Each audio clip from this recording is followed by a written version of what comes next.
25 जून 1975 भारत के लोकतांत्रिक इतिहास की सबसे विवादित रात। एक ही झटके में देश में इमरजेंसी लागू कर दी गई, फंडामेंटल राइट सस्पेंड कर दिए गए, प्रेस की आज़ादी छीन गई और हजारों लोग जेल में डाल दिए गए। लेकिन सवाल यह है कि क्या इमरजेंसी देश की सुरक्षा के लिए ज़रूरी था या भारतीय लोकतंत्र पर सबसे बड़ा हमला था। 1970 के दशक के मध्य में भारत गंभीर राजनीतिक संकट से गुजर रहा था। महंगाई बढ़ रही थी, बेरोजगारी थी और सरकार के खिलाफ असंतोष तेज हो रहा था। 1971 के लोकसभा चुनाव में इंदिरा गांधी भारी बहुमत से जीती, लेकिन 1975 में इलाहाबाद हाई कोर्ट ने उनके चुनाव को अमान्य घोषित कर दिया।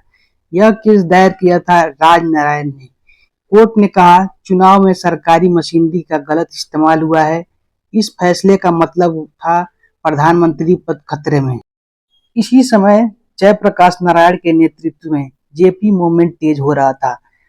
जेपी ने टोटल रिवॉल्यूशन का नारा दिया। छात्र, मजदूर, आम जनता सड़क पर उतर आई। सरकार से इस्तीफे की मांग हो रही थी। देश में माहौल ऐसा बन गया जहां सरकार को लगने लगा नियंत्रण हाथ से निकल सकता है। 25 जून 1975 की रात आर्टिकल 352 के तहत नेशनल इमरजेंसी घोषित कर दी गई।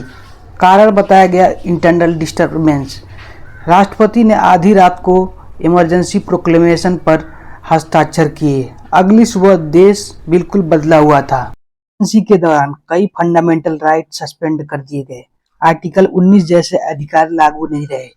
लोग अदालत नहीं जा सकते थे, मतलब राज्य के खिलाफ बोलने का कानूनी रास्ता भी बंद। प्रेस पर सख्त सेंसरशिप लगा दी गई। अखबारों को सरकार से अनुमति लेनी पड़ती थी। कई अखबारों ने खाली कॉलम छापे, एक साइलेंट प्रोटेस्ट के रूप में। भारतीय मीडिया का इतिहास का सबसे काला दौर माना जाता है। इमरजेंसी के दौरान मीसा कानून का इस्तेमाल हुआ। मीसा का मतलब maintenance of internal security act. इसके तहत किसी को भी बिना मुकदमे के जेल में डाला जा सकता था। हजारों विपक्षी नेता और कार्यकर्ता गिरफ्तार किए गए। लोकतंत्र में ये एक बहुत बड़ा झटका था। इमरजेंसी के दौरान 42वां संशोधन लाया गया। इसे मिनी कॉन्स्टिट्यूशन भी कहा जाता है। इसमें प्रेम्बल और सोशलिस्ट शब्द जोड़ा गया। जुडिशरी की पावर कम की गई और केंद्र सरकार को ज्यादा शक्तिशाली बनाया गया। 1977 में इमरजेंसी हटाई गई। इसके बाद से चुनाव हुए। जनता ने अपना फैसला सुनाया। इंदिरा गांधी चुनाव हार गई और जनता पार्टी सत्ता में आई।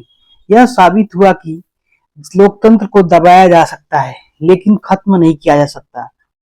इमरजेंसी भारतीय लोकतंत्र की सबसे कठिन परीक्षा थी। कुछ लोग इसे जरूरी कदम मानते हैं, तो कुछ इसे लोकतंत्र पर हमला। आपका क्या मानना है? क्या इमरजेंसी जरूरी थी या गलत? कमेंट में अपनी राय जरूर लिखिए। अगले वीडियो में हम समझेंगे 1991 की इकोनॉमिक क्राइसिस ने भारत को कैसे बदला।